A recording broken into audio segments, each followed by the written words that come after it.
This conference will now be recorded.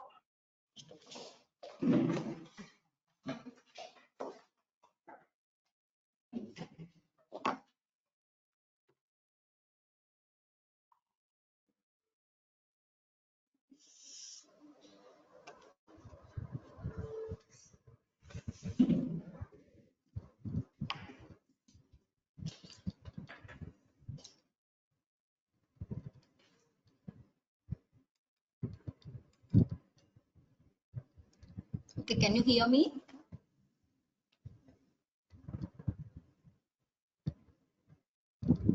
Yes, ma'am. Okay, then.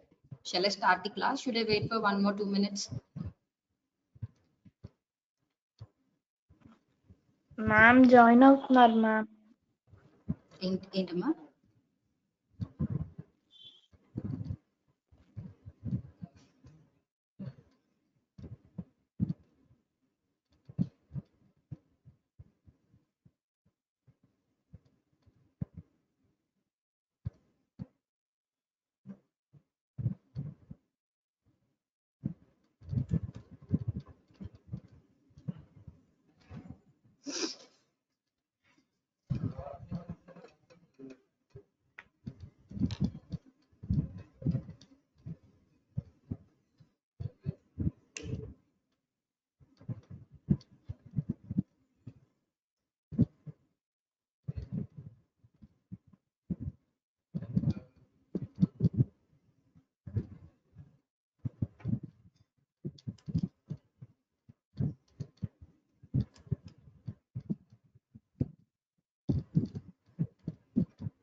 Okay, let's start our class today. Today we'll be going to discuss about undescended testis.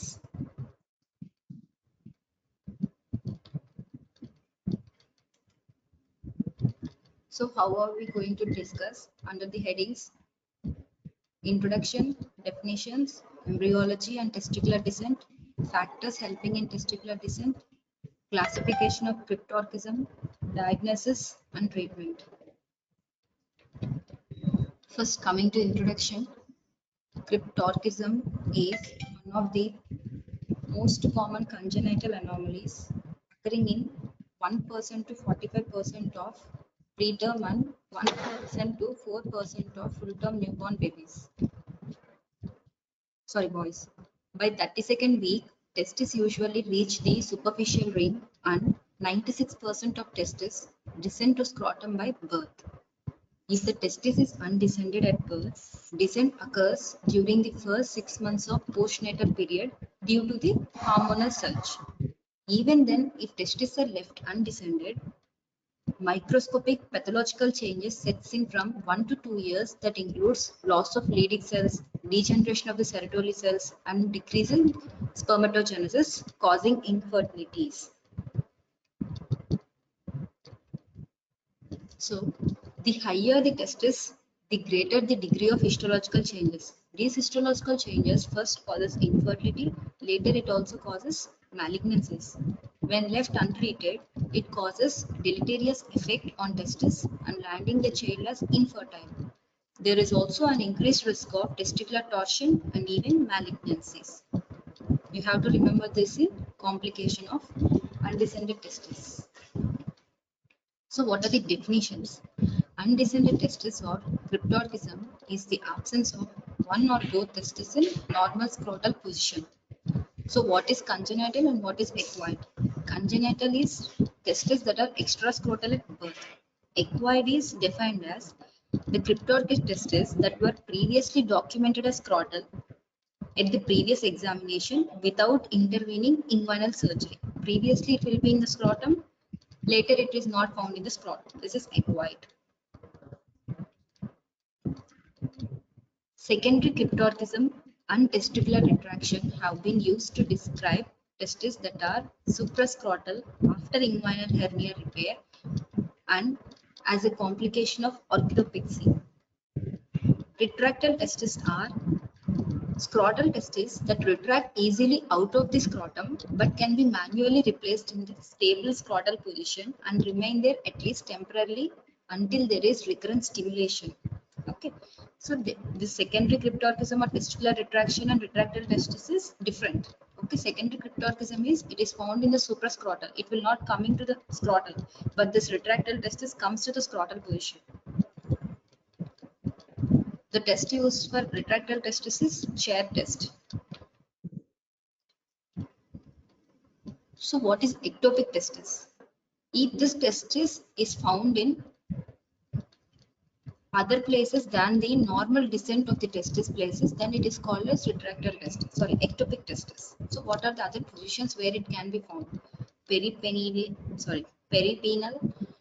perirenal, contralateral scrotum, superficial to inguinal, transverse scrotal, femoral, perineal.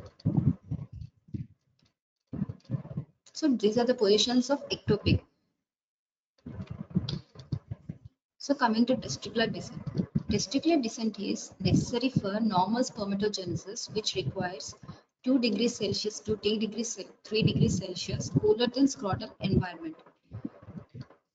Embryonic testicular descent can be divided into 3 phases. First is the transabdominal migration of the testis to the internal inguinal ring, development of process vaginalis and the inguinal canal, transinguinal descent of the testis to the scrotum. So coming to transabdominal migration. So during the 6th gestational week, the human urogenital ridge is identical in both sexes, located ventromedial to the mesonephrons, close to the inguinal ring. As the fetus and the abdominal cavity enlarge, the testis remains stationary, whereas the ovary ascends. Okay, see this one. Okay, from here the testis remains here, but the ovary ascends as these abdominal organs develop. Okay, for this, the gubernaculum plays a prominent role in this one. I'll show you next slide. As the testis formation, the male gubernaculum masculinizes with the mesenchymal proliferation stimulated by the testis hormone, insulin-like growth factor 3, and anchors the testis. See, you can see this image. This is the gonad. This is the Wolffian duct. Wolffian duct forms the proximal male genital organs like epididymis, vas deferens. Mullerian duct forms the female genital organs, proximal, fallopian tube. Okay, this is the cranial suspensory ligament. This green one is the gubernaculum. Okay, so if the androgens are present, first initially for every child in a fetus, this will be present. But if androgens are present, then this gubernaculum pulls the gonad downwards and this Wolffian duct forms this proximal genital organs and this Mullerian inhibiting substance inhibits this one in a male. If this is not there, then the female organs develop. Okay. In female, the gubernaculum remains thin and lengthens, allowing to ascend. See in females, ovary is formed, the cranial suspensory ligament is present, but this gubernaculum is not there, and this Wolffian duct also will not be there. Only the Mullerian duct will be present.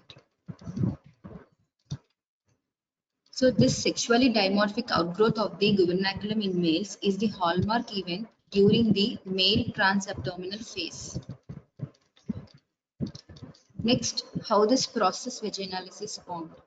In the 3rd gestational month, an elongated pocket of peritoneum called the process vaginalis is formed. It grows along and partially encircles the gubernaculum, creating a potential space in the inguinal canal and scrotum for the testicular descent. See, this is the peritoneum, this is the testis, this is the gubernaculum, this part is the scrotum. You can see this is the process vaginalis. This is nothing but the peritoneal leaves. Next will be transinguinal descent. This is the final phase. So the testis is already being descended from the abdomen to the deep inguinal ring. So transinguinal ring. Next, it occurs very rapidly, usual between 24 to 35 weeks of gestation. By 28th week, testis migrate through the inguinal canal due to shrinkage of gubernaculum by the testosterone. By 32nd week, testis emerges from the superficial inguinal limb. By 35th to 40th week, testis descends into the scrotum.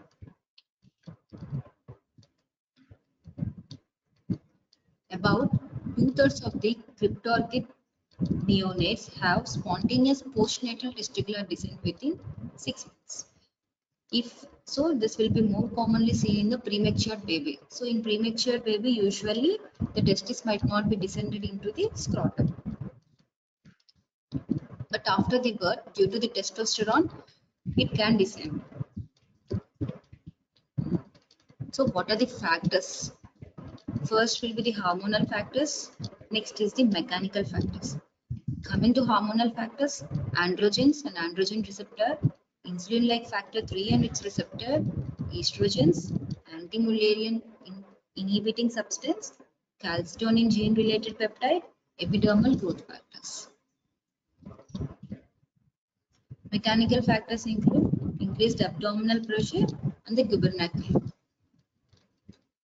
So coming to each one, androgen and its receptors. Prenatal exposure to anti-androgens prevent the testicular descent by blocking gubernacular regression. A condition called complete androgen insensitivity syndrome caused by androgen receptor mutation is associated with bilateral cryptorchism. So if anti-androgens are present, then the testis will not be descended. Okay. These observations suggest a partial role of androgens in the testicular descent. So for a testicular descent, androgens should be present. Next, coming to the most important factor, insulin-like factor 3. Leydig cells produce this insulin-like factor 3. This plays a very important role in the transabdominal migration of the testis. These helps in outgrowth of gubernaculum, which helps in the migration of the testis. These acts on the receptor, ligand receptor 8, which is on the gubernaculum. Approximately 2% of patients with undescended testes have functionally deleterious mutations in the insulin-like growth factor 3 and ligand receptor 8 genes. Coming to estrogen. So, the mothers with taking diethylstilbestrol or the babies in whose placenta is more amount of estradiol or estrogens are present, in these babies, cryptorchism will be present. The same is written there. There is an increased incidence of cryptorchism in the male offspring of women treated during pregnancy with DES. Male infants born to mothers with high level of free estradiol will have this undescended testis. Evidence indicates that there may be an increased expression of estradiol in the placenta of boys born with undescended testis. Thus, increased estrogens in the placenta ablate this insulin-like factor 3 messenger RNA expression, accounting for the cryptorchism. Next is the anti-Mullerian inhibiting substance. So, Mullerian inhibiting substance should be there in the male chain so that it will be inhibiting the Mullerian factors, and the Mullerian duct and the Wolffian duct produces the male genital organs. Serotoli cells produce this anti-Mullerian hormone. Anti-Mullerian hormone causes involution of the Mullerian duct. Anti-Mullerian hormone deficiency in human probably prevents testicular descent indirectly through the obstruction produced by the persistent Mullerian structures rather than by a direct lack of hormone. So Mullerian inhibiting substance should be present. If anti-Mullerian inhibiting substance is there, then it will prevent the testicular descent. May not be directly due to the lack of the hormone, but by not inhibiting the Mullerian duct. Next, one more important is calcitonin gene-related peptide. This is a neuropeptide released from the genitofemoral nerve, which originates from the cremaster nucleus in the spinal. The cremaster nucleus is sexually dimorphic and androgen dependent. Its efferent neuron secretes this calcitonin gene-related peptide that can cause contraction of the gubernaculum. You all know contraction of the gubernaculum also plays a very important role. Due to that only the testis descends. It has implicated this calcitonin gene-related peptide, and the genitofemoral nerve as important factors in the testicular descent. All these factors more or less acts on the gubernaculum. One more important is epidermal growth factor. Epidermal growth factor can cause persistence of the Wolffian ducts in the absence of androgens. It has also been shown to act on the placenta to increase testosterone production. Coming to the mechanical factors.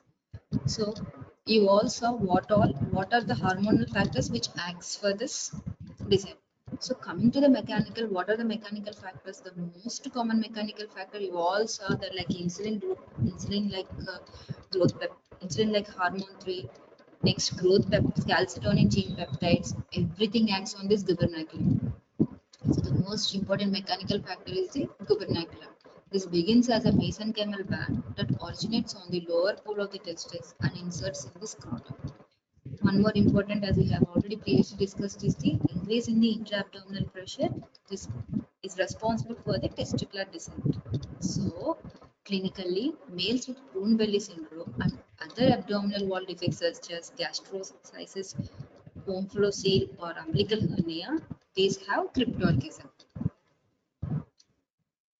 So, if the anterior abdominal wall is not tightened and if any defects are present, so this anterior abdominal wall pressure cannot be developed, intra-abdominal pressure cannot be developed. So this is also responsible for undescended testis. So coming to classification, this cryptorchism is classified into two types. It can be either palpable testis or non-palpable. Usually 80% are palpable testis other than the testis present other than in the scrotum. That is true undescended testis, ectopic testis, or retractile testis. Non-palpable are this can be present intra-abdominally, inguinal, or absent testis. So first, to go for the further treatment, we have to know the location of the testis first. So what are these true undescended testes?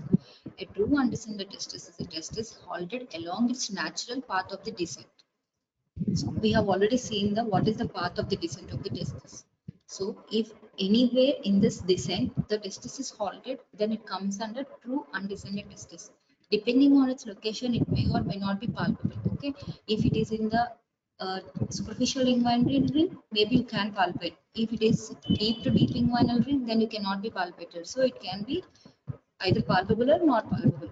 Inguinal testes are an excellent example because they have halted along the normal part of the descent in the inguinal canal, but they may or may not be palpable. So you can see this is the testis. This is the deep inguinal vein. Okay, you can see laparoscopically how this is seen. The testis is proximal to the inguinal ring, that is intra-abdominal. So bilateral undescended testis. At birth, approximately 1 of every 600 babies has bilateral undescended testis, representing 10% to 25% of patients with cryptorchism. Testicular descent occurs at third trimester, so bilateral undescended testis is a common physical finding in premature male neonates. It is estimated that at least 6% of patients with bilateral undescended testis have an endocrine disorder as the cause. In bilaterally undescended testes, if each testis is palpable, then they are managed in same fashion as a unilateral palpable undescended testis. If bilaterally these are not palpable, then a very special situation that have life-threatening implications like congenital adrenal hyperplasia in the neonatal period, especially in association with hypospadias, should be ruled out. Okay. If both the testes are not palpable, then you have to rule out the CAH. Differential diagnosis of bilateral non-palpable cryptorchism includes anorchism or female pseudohermaphroditism. So next, first, how do you diagnose this? In this case, most important is history. Okay, you have to ask for the maternal and paternal prenatal risk factors like hormonal exposure. We have already previously seen mothers taking DES. Okay, should be ascertained when evaluating a cryptologic neuron. Next, family history comes next place, like any genetic or any hormonal disorders are present in the family. Next is, so secondary cryptorchism we already seen, no? Like if first it will be palpable in the scrotum in the previous examination, but next after surgery it might not be palpable. Okay, so you have to take a note of the history like prior inguinal surgery.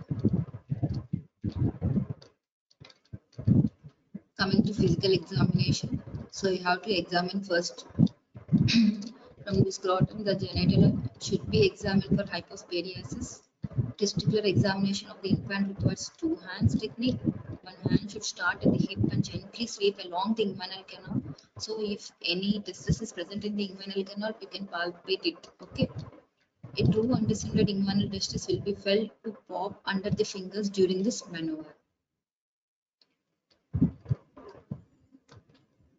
Next, coming to radiogram, we have to take some ultrasound. Okay, if the testis is not palpable, then radiographically you have to locate where the testis is present.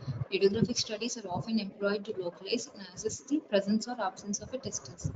Ultrasound helps in localization of the testis. Ultrasound cannot determine with certainty that a testis does not exist, and it cannot rule out the presence of an intra-abdominal testis. Therefore, DL, that is the diagnostic laparoscopy, is the procedure of choice for a non-palpable testis. Next is how do you treat? Medical therapy, surgical therapy. Medical therapy usually you see in the elders. Okay. Surgical will be neonates. Medical therapy for cryptorchism is usually carried out between 6 months and 1 year of age. If testis doesn't even after 12 months to 18 months histological deterioration occurs. So you can try some medical therapy first and then go for a surgical. But we usually go for a surgical therapy. Medical treatment for cryptorchism is based on the hormonal dependence of testicular descent. So what are the most common hormones required? HCG, LHRH, okay, Buserelin. So due to this lack of hormones, the testis is not descending. So you have to give some external hormones. Okay, HCG is structurally similar to LH and stimulates endogenous testosterone production by the testis. Therapeutic dose is 1500 units given intramuscularly per square meter of body surface area twice a week for 4 weeks. HCG is the only approved medication for use in cases of undescended testis. A testicular descent rate of 25% is achieved. Next is LHRH. A typical course of therapy consists of 1.2 milligrams per day in divided doses for 4 weeks. Buserelin. Buserelin, a synthetic LHRH superanalog, is administered in very small doses such as 10 micrograms every other day for 6 months. It induces testicular descent in 17% of cryptorchid boys, which is similar to results achieved with either LHRH or HCG. Surgical approach. So the recommendation that surgical intervention proceed once failure of spontaneous descent is confirmed. Testis rarely descend after 6 months of age. There may be a surgical advantages to orchidopexy within the first 6 months, especially in patients with high undescended testis. So if high undescended testis is there, there is no use of giving medicine. So you have to go for surgical approach. Decisions regarding orchidopexy after 1 year of age are based on the benefit of the testis to the individual. If you have already previously seen after certain period, there will be histological alterations in the individual. So in that case, you have to see if orchidopexy is useful or you have to go for orchidectomy. And undescended testis may function poorly for fertility. The usefulness in terms of androgen production must be considered. So, for palpable testis, you go with inguinal orchidopexy, transscrotal orchidopexy. Okay, orchidopexy is nothing but bringing the testis to the scrotum and suturing the testis with the scrotal layers. Okay. Next, for the non-palpable testis, go for DL, that is diagnostic laparoscopy or therapeutic laparoscopy. The absence of testis is surgically confirmed by identifying the blind ending testicular vessels. Then, if you identify some blind ending testicular vessels, then the surgery can be terminated. That is, there is no testis. See, these are the incisions. This is the Bianchi incision, that is the A1. This is the transverse low scrotal approach. This is the midline. Okay, you have to suture, bring the testis into the scrotum and suture it with the layers. The traditional approach to surgical treatment of palpable testis is inguinal orchidopexy with repair of an associated hernia if present. A primary scrotal approach can be considered when the testis is palpable that close to or can be drawn into the scrotum. So non-palpable. Surgery for the non-palpable testis must determine whether a testis is present, and if one is found, we should decide whether to place it in the scrotum or to remove it, that is orchidectomy. The two initial surgical approaches to the non-palpable testis are open inguinal technique and diagnostic lab. In open inguinal technique, the groin is explored. If cord structures or testicular remnants are found, they are removed and the procedure is terminated. If groin exploration is negative, the incision is extended and the peritoneum is entered in search of the intra-abdominal testis. Dear, the second surgical approach to non-palpable testis is diagnostic lab. The easiest and most accurate way to locate an intra-abdominal testis is by diagnostic lab. Diagnostic lab, which is safe procedure in experienced hand, is performed initially using a laparoscope placed through the umbilicus. The inguinal rings are examined and the status of the process vaginalis, Wilkins structures and testicular vessels can be identified easily. See, in this case, we can see this is the blind ending vessels and the inguinal ring is closed. That means testis is not present. You can terminate the surgery there. The presence of blind ending spermatic vessels confirms an absent testis, allowing termination of the procedure without groin incision.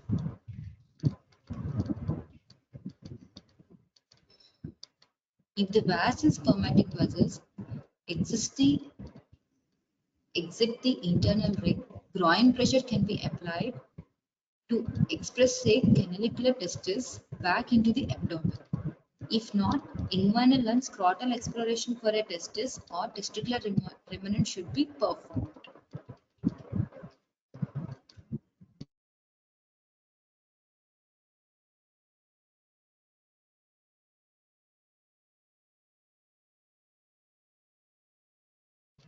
When an intra-abdominal testis is found, the appearance of the testis and its positioning be more than 1 to 2 centimeters above the ring may not reach the scrotum without division of the testicular vessels.